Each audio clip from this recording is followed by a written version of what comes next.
हितों की लड़ाई लड़ता रहा हूं। स्वाभाविक रूप से जब भी इनके हितों के साथ खिलवाड़ हुआ है मैं टकराया हूं, यहां तक कि पहाड़ से भी टकराने की जरूरत हुई है तो उससे भी टकराया हूं। मैं आपके चैनल पर बैठा हूं, कौन का बयान दिया है, कौन क्या नहीं बयान दिया है, उसका मुझे कोई संज्ञान नहीं है। आप ये जानती हैं, मेरा जो फैसला होता है उत्तर प्रदेश की तस्वीर बनाने और बिगाड़ने दोनों की भूमिका अदा करता है। स्वाभाविक रूप से मेरा ये फैसला भारतीय जनता पार्टी सरकार के ताबूत में अंतिम कील होगा। बीजेपी की जो राज्य सरकार है उसकी कैबिनेट से श्रम मंत्री से इस्तीफा देने के बाद इस वक्त एबीपी न्यूज के साथ जुड़ चुके हैं स्वामी प्रसाद मौर्य, आपका बहुत बहुत स्वागत है। सबसे पहले ये सवाल पूछना चाहूंगी, 5 साल बाद आपका दिल क्यों टूटा? धन्यवाद रूपका जी।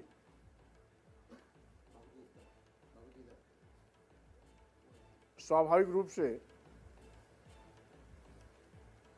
2016 में मैंने बहुजन समाज पार्टी छोड़ा था, क्योंकि जब देखा कि बाबा साहब डॉक्टर अम्बेडकर के मिशन से बहुजन समाज पार्टी भटक गई है, मैंने तत्कालीन राष्ट्रीय अध्यक्ष को बहुत समझाने बुझाने की कोशिश की, नहीं मानी तो मैंने इस्तीफा दिया। भारतीय जनता पार्टी में आने का निर्णय लिया इसलिए कि देश के यशस्वी प्रधानमंत्री नरेंद्र मोदी जी ने पूरे देशवासियों के सामने सार्वजनिक रूप से इस बात को कहा था कि मुझको नीच इसलिए कहा जाता है कि मैं पिछड़ा हूँ। स्वाभाविक रूप से पिछड़ों की उस भावना से प्रेरित होकर के मैंने सोचा कि भारतीय जनता पार्टी के नेता नीति और नियत में परिवर्तन आया है और इसीलिए लाखों समर्थकों के साथ भारतीय जनता पार्टी में आया और नतीजा हुआ कि 14 साल वनवास को से निकल करके भारतीय जनता पार्टी की पूर्ण प्रचंड बहुमत की सरकार बनी। और आज जब मैंने देखा कि वही दलित और पिछड़े जब सरकार बनाना था तो बहुत अच्छे लगते थे, सरकार बनने के बाद जिस तरीके से दलितों और पिछड़ों के आरक्षण के साथ खिलवाड़ किया गया, लगातार सरकारी प्रतिष्ठानों, सरकारी संस्थानों, अर्ध सरकारी संस्थानों, सरकार द्वारा पोषित संस्थानों में जहां आरक्षण व्यवस्था के माध्यम से दलितों और पिछड़ों को बड़े पैमाने पर रोजगार मिलता है, उसको निजीकरण के लिए दिया जा रहा है। यानी न रहेगी बांस न बजेगी बांसुरी, न रहेंगे सरकारी प्रतिष्ठान, न मिलेगी दलितों पिछड़ों को नौकरी, न आरक्षण व्यवस्था लागू होगा। और कई बार मैंने इस अपनी आपत्ति को प्रदेश की सरकार के सामने भी रखा, बड़े नेताओं के सामने भी रखा, यहाँ तक कि आउटसोर्सिंग व्यवस्था से भर्ती को भी मैंने विरोध किया।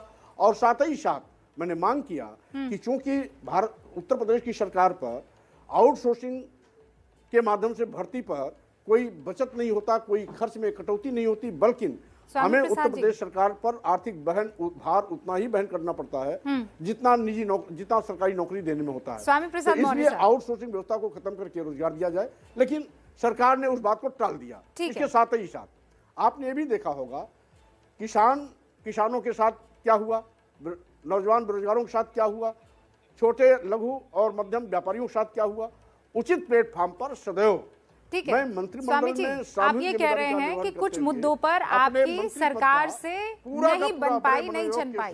स्वामी जी, मेरी आवाज आप तक पहुंच रही है ना? आप ये कह रहे हैं कि जो वादे आपसे किए गए थे वो वादे नहीं पूरे किए जाए। एक सेकंड, मेरा सवाल स्वामी जी, मेरा सवाल ये है कि आपको ये 5वें साल पर जब राज्य चुनाव में जाने वाला है तभी क्यों याद आया? क्योंकि आरोप आप पर ऐसे लग रहे हैं कि आपने अपने बेटे के लिए टिकट मांगा, वो टिकट बीजेपी ने देने से इनकार कर दिया, तो आपने अपने परिवार की सोची और आप दूसरा दरवाजा खटखटाने को, ये आरोप आप पर लग रहे हैं, क्या सफाई देंगे? खिसियानी बिल्ली खंभा नोचे, यही आरोप कभी मायावती लगाती थी, जबकि ये लोग जबरदस्ती बुला करके टिकट देते थे। मैं परिवारवाद को बढ़ावा देने का घोर विरोधी स्वयं रहा और साथ ही साथ यहाँ पर भी बिना मांगे बेटे को भारतीय जनता पार्टी ने भी टिकट दिया था। आपको मैं संज्ञान में लाना चाहता हूँ, मैं पार्टी का राष्ट्रीय अध्यक्ष नहीं हूँ, न मैं पहले बहुजन समाज पार्टी के राष्ट्रीय अध्यक्ष था, न भारतीय जनता पार्टी में राष्ट्रीय अध्यक्ष हूँ। मैं टिकट दिलाने की हैसियत में न था न हूँ, इसलिए न मैं बेटी को टिकट दिला सकता हूँ, दे सकता हूँ, न किसी और को दे सकता हूँ, बल्कि मैं हमेशा उत्तर प्रदेश के दलितों और पिछड़ों की लड़ाई लड़ा हूं। स्वामी जी, उनके लिए हर मौके पर लड़ता हूं। सब जानते हैं कि उत्तर उत्तर प्रदेश के उस 5% भारतीय जनता पार्टी से उस 5% वोटर पर आपकी अच्छी खासी पकड़ है स्वामी प्रसाद मौर्य, ये सब जानते हैं। और वो जलवा मैंने भी आपका कई दफा देखा है, जब अपने लोगों के बीच में आप जाते हैं।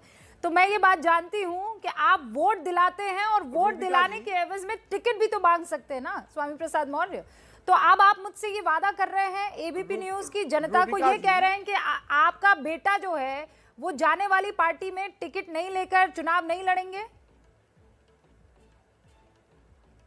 नहीं देखो, आज रूबिका जी आप वरिष्ठ पत्रकार हैं, मैं आपको ये बता देना चाहता हूं, मैं किसी पार्टी का राष्ट्रीय अध्यक्ष नहीं हूं, एक चीज।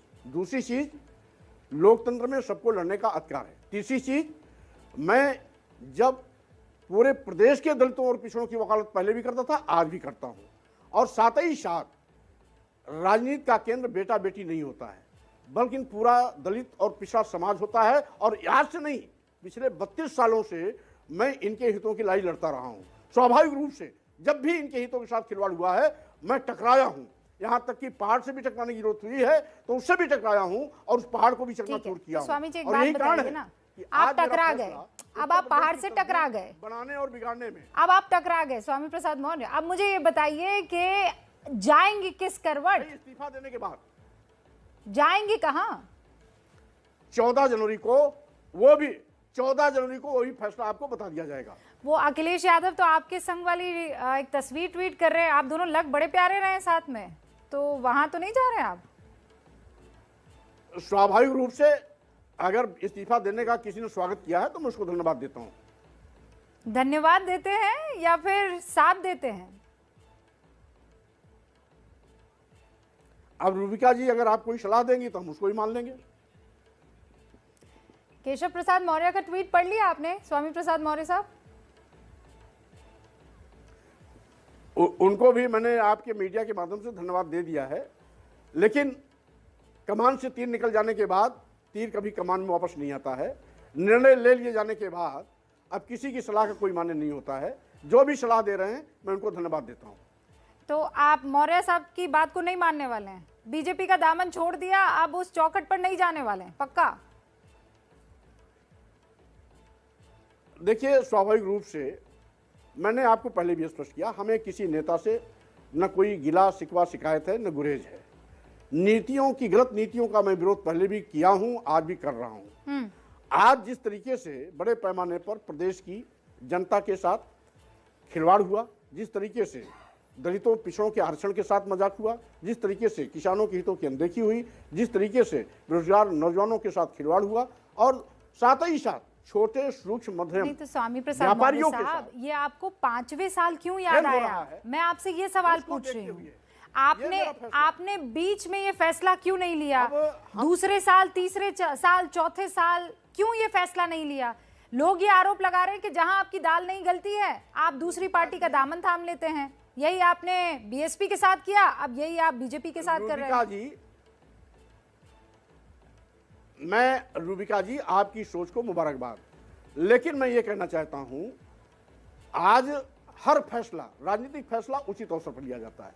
ये बच्चों का खेल नहीं है कि घर बनाया और उसको पैर से मार के गिरा दिया।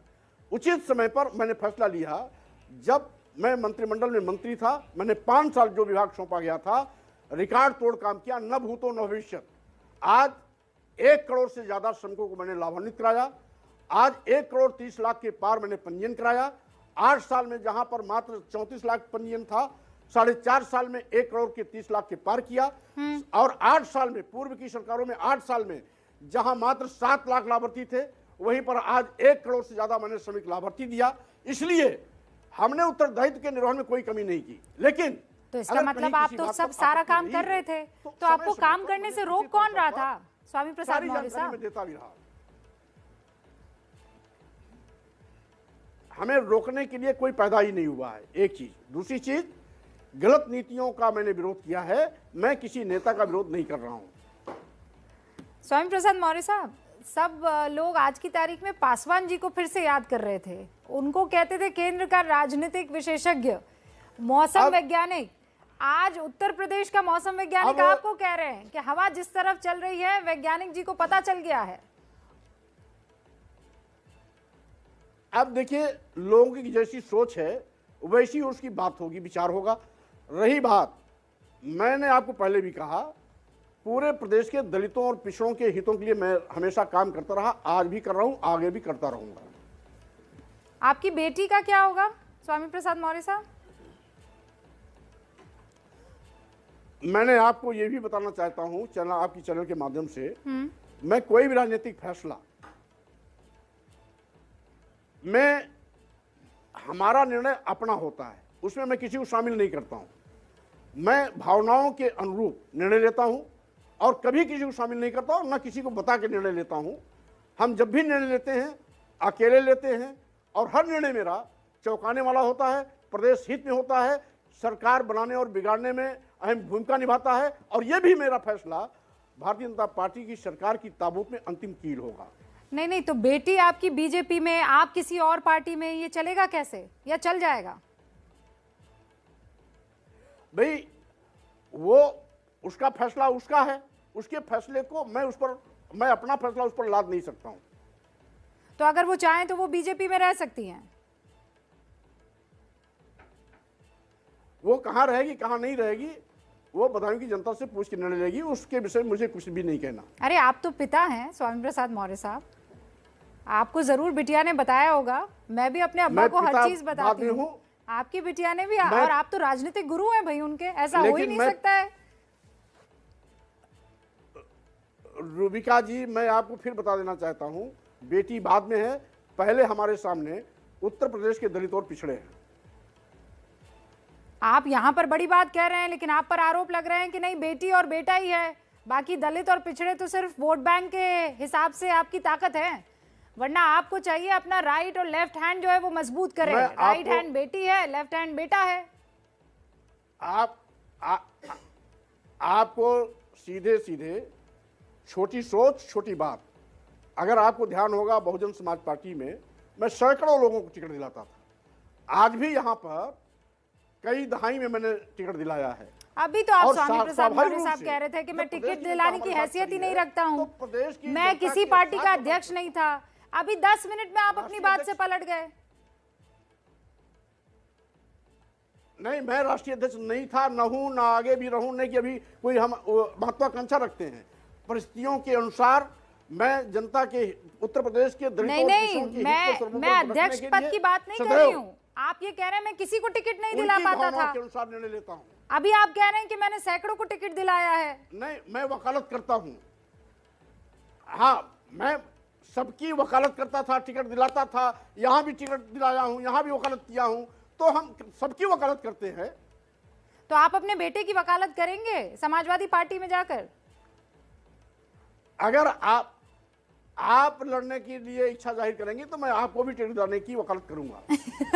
नहीं, मैं यहाँ जहाँ बैठी हूँ वहाँ बहुत शानदार हूँ, आप मेरी वकालत ना कीजिएगा, लेकिन बस मुझे इतना बता दीजिए कि आप अपने बेटे की वकालत करेंगे कि नहीं समाजवादी पार्टी में जाएंगे तब?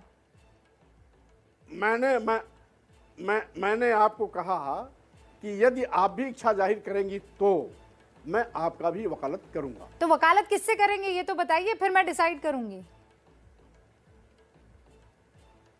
हम आपको बता देंगे उचित अवसर पर किसके साथ हमें रहना है, क्या निर्णय लेना है। ये जो तस्वीर आई थी, कहाँ जाना है, स्वामी प्रसाद मौर्य साहब, 14 जनवरी को, ये तस्वीर कब की है ये तो बता दीजिए। 14 जनवरी को पूरा फैसला आ जाएगा। ये बताइए तो सही, लाल टोपी में अखिलेश यादव, कब की नहीं है, साथ में आप मुस्कुराते हुए, ये तस्वीर कब की है? अब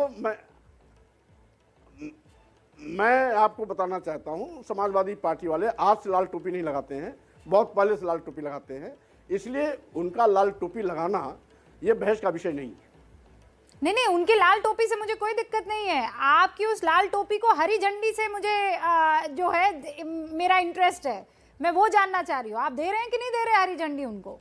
आपको जो उतावलापन आपको है वही उतावलापन हमें है। 14 जनवरी को आप इंतजार करें। और 14 जनवरी क्यों, ये डेट क्यों?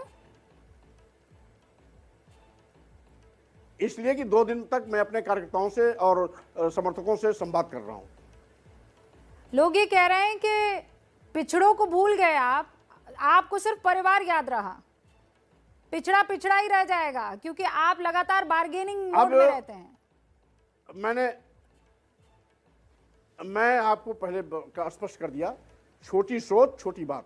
ये छोटी सोच नहीं, ये तो पॉलिटिकल पंडितों का आकलन है। आपने बीएसपी छोड़ी, बीजेपी छोड़ी। अब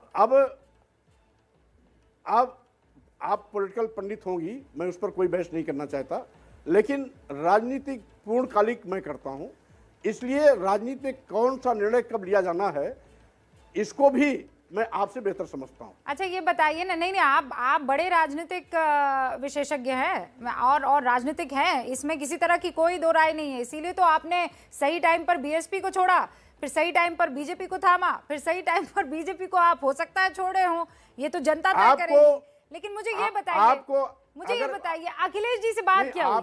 स्वामी प्रसाद मौर्य साहब बताइए ना, अखिलेश जी से क्या बात हुई आपकी?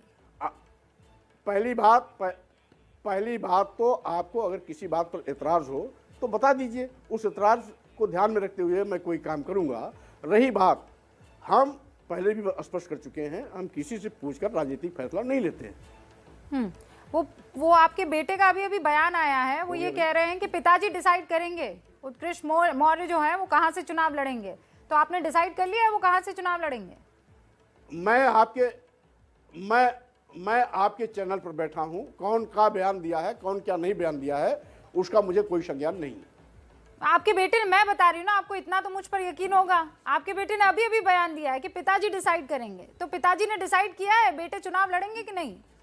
अरे भाई, मैं यही कह रहा हूं कि मैं इस्तीफा देने के बाद लगातार चैनल और मीडिया के सामने हूं। एक भी मिनट मुझको किसी से मौका नहीं मिला मिलने का, यहां तक कि आज हजारों समर्थक मेरे पास आए, मैं उनसे भी अलग से नहीं मिल पाया, उनको धन्यवाद भी नहीं दे पाया। इस्तीफा देने के ठीक बाद लगातार मैं मीडिया के संपर्क में हूं और मीडिया से बात कर रहा हूं। इसलिए जब किसी की कही हुई बात मेरे संज्ञान में नहीं है तो उस पर हम उत्तर देना भी नहीं चाहते। आप बहुत छने हुए राजनीतिज्ञ हैं, ये तो मैं आपको बता देती हूँ, और इसीलिए आप कोई बात जो है जाहिर नहीं कर रहे हैं। बेटे से बात नहीं हुई, बेटी जो चाहे करे। अच्छा, आपकी अखिलेश यादव से अभी आज की तारीख में कोई बात हुई कि नहीं हुई? अब मैंने आपको स्पष्ट किया कि मैं 2 दिन लगातार समर्थकों से संवाद करूंगा, उनकी भावनाओं के अनुसार 13 को मैं निर्णय लूंगा, 14 को मैं सार्वजनिक करूंगा। अच्छा, योगी आदित्यनाथ से आपकी कोई बात हुई? हमने आपसे यह भी कहा कि मुझको किसी नेता से कोई गुरेज नहीं है। नहीं, गुरेज नहीं है, बातचीत हुई कि नहीं हुई स्वामी जी? बातचीत जब करना था तो किया, इस्तीफा देने के बाद अब बात करने का कोई औचित्य नहीं। अच्छा, आप ये कह रहे हैं आपके साथ बहुत सारे विधायक हैं। हाँ, आज कुछ इस्तीफे आए भी, आपने कहा 6 लोग आपसे मिले हैं, उसमें से 3 लोगों ने इस्तीफा दे दिया है। कितने? मैंने आपके चैनल पर ये कभी नहीं कहा कि इतने मंत्री और इतने विधायक आ रहे हैं। जो भी आएगा सबका स्वागत है। कितने आ रहे हैं? ये 14 को आपको मालूम हो जाएगा। नहीं, आप ये बता दीजिए, दर्जन भर है, दर्जन से कम है, 4 है, 5 है, इतना तो बता ही सकते हैं। अरे, उस खुशखबरी को सुनने के लिए थोड़ा समय दीजिए, 1-2 दिन और इंतजार करिए। अमित शाह जी से आपकी बातचीत हुई? खबर का मजा बेमजा नहीं होना चाहिए। देखिए, बात हमारी सभी नेताओं से होती रहती है, और ये भी कहा मैंने, हमको इनकी गलत नीतियों से विरोध है, नेताओं से कोई विरोध नहीं है। बल्कि मैंने तो अपने ट्विटर के माध्यम से देश के यशस्वी प्रधानमंत्री माननीय मोदी जी, माननीय गृह मंत्री अमित शाह जी, राष्ट्रीय अध्यक्ष माननीय नड्डा जी, और साथ ही साथ उत्तर प्रदेश के मुख्यमंत्री माननीय योगी जी, सबको जो 5 साल में हमें स्नेह और प्यार व्यक्तिगत मिला है, उसके लिए इनको मैंने थैंक्स किया है। आपको कुछ नेताओं को मनाने के लिए ड्यूटी भी दी गई है, बीजेपी में सुनने में आ रहा है। अब राजनीति में ये सब चलता है, इसलिए इसको बहुत ज्यादा अलग आईने से नहीं देखना जाना चाहिए। नहीं, आप मान जाएंगे? 2 दिन है, मान भी तो सकते हैं आप, ऐसा हो सकता है। अब रूबिका जी, मैंने कहा जब कमान से तीर निकल जाता है तो निकला हुआ तीर कभी कमान में वापस नहीं आता। अच्छा सुनिए, योगी जी अगर अभी आपको सुन रहे हैं तो कुछ कहना चाहेंगे? थैंक यू से पहले मौर्य जी। नहीं, हम योगी जी के साथ साथ पार्टी के सभी बड़े नेताओं का सम्मान करता हूं, इसलिए मुझे किसी व्यक्ति विशेष या नेता विशेष से कोई शिकवा शिकायत न थी न है। गलत नीतियों का विरोध समय समय मैं करता रहा हूं। आज गलत नीतियों के चलते मैंने मंत्रिमंडल से इस्तीफा दिया। अच्छा ये बताइए, आपकी पारखी नजर क्या कह रही है, इन चुनावों में किसकी जीत होगी? इसका जवाब लिए बगैर मैं आपको जाने नहीं दूंगी। स्वामी प्रसाद मौर्य साहब, जवाब दे दीजिए, किसकी जीत आपको लग रही है इस बार? आप ये जानती हैं मेरा जो फैसला होता है उत्तर प्रदेश की तस्वीर बनाने और बिगाड़ने दोनों की भूमिका अदा करता है। स्वाभाविक रूप से मेरा ये फैसला भारतीय जनता पार्टी सरकार के ताबूत में अंतिम कील होगा। हाँ, पर ये कील कौन सी फ्रेम पे जाकर लगेगी कि उसको आप सरकारी तौर पर दीवार पर चिपका सके, ये भी तो बता दीजिए। अब इसमें हम आपका सहयोग ले लेंगे। तो आप बता दीजिए। आवश्यकता आने पर वही बता देंगे। अच्छा, सबसे बढ़िया अभी खिलाड़ी कौन दिख रहा है आपको उत्तर प्रदेश में?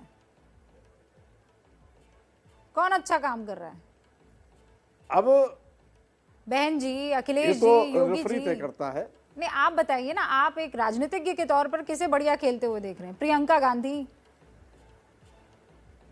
देखिए, 2012 के पहले बहन जी जैसा कोई नेता नहीं था, कोई मुख्यमंत्री नहीं था। 2012 के बाद जिस तरीके से उन्होंने बाबा साहब डॉक्टर अंबेडकर मानवर कांशीराम जी के सामाजिक परिवर्तन आंदोलन से विचलित हुई, बाबा साहब डॉक्टर अंबेडकर के मिशन और मानवर कांशीराम के सामाजिक परिवर्तन आंदोलन से हटी, अलग हुई, दूसरे रास्ते पर चली, उसका नतीजा आज बहन जी को नहीं, ये तो आप इतिहास की क्लास लेने लगे। स्वामी प्रसाद मौर्य साहब, नहीं, मुझे बस ये बताइए, आज की तारीख में 2012 में मत जाइए ना, मैं कह रही हूँ 2022 में आज की तारीख में बढ़िया राजनेता कौन है? अब हर चीज एक दिन में ही मत जानिए, हम इसको अलग से आपको बता देंगे। बहुत बहुत कड़े तरीके से आप अपने दिल की बात जो है वो लबों पे जाहिर नहीं होने दे रहे हैं, लेकिन आप जहां का रास्ता अपनाएं। बहुत बहुत धन्यवाद, बहुत बहुत शुक्रिया। आरोप आपके ऊपर खूब सारे लग रहे हैं, उसका आपने जवाब देने की कोशिश की। आप देखें कि आपके समाज के लोग और वहां उत्तर प्रदेश की जनता किसका साथ देती है। फिलहाल बड़ी खबर यहां पर यह कि 15 तारीख को यानी 15 जनवरी को तय करेंगे स्वामी, माफ कीजिएगा 14 जनवरी को, कि कहां जाते हैं स्वामी प्रसाद मौर्य।